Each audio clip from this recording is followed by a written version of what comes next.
Today we're unboxing the Nikon D780. As you can see, it comes in a Z-style box, the black and yellow design with a D as a clue that it's not a Z. So we're going to take a look at what's inside. Although the D780 hasn't yet officially replaced the D750, it is very similar in a lot of ways from what we've been told.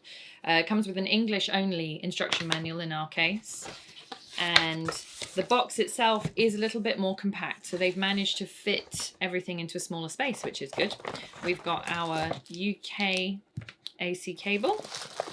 We've got the MH25A, which is the standard charger now for the ENEL15 type batteries. Logo strap. USB-C type cable, which is great because that means that the new fitting is USB-C for file transfer. And ENEL15B battery, which is the same as you get in the Zs. There's also the DK25 with the rectangular eyepiece, which makes me think that we're going to have a similar eyepiece to the D750 on there. Now for the camera.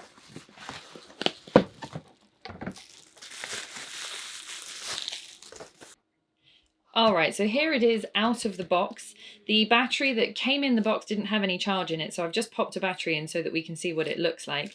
The information display on the top is slightly different to the D750. Might have to look at those side by side to see what the real difference is, but it's got all the information we come to expect. The camera itself is a different style. It has slightly different stylizing to the D750. It's got slightly wider base, as you can see there. Has a different design of the mode dial. The buttons on the back are what we come to expect on cameras like this. Actually, they're not too different. The buttons on the front are very, very similar. The grip is deeper than the D750, and I can see that it takes two SD cards and has the same flip-out screen that we get on the D750 and D780. So it doesn't tilt much, but it does go up like that and then down a little bit as well. All right, now I've put a 50mm 1.8 lens on there, you get a better idea of the size. A couple of other points to mention is that the eyepiece is slightly different. It is still a rectangular eyepiece, and it does still come off quite easily, but hopefully not as easily as the D750 eyepiece, which was always a little bit of a problem for me when using it.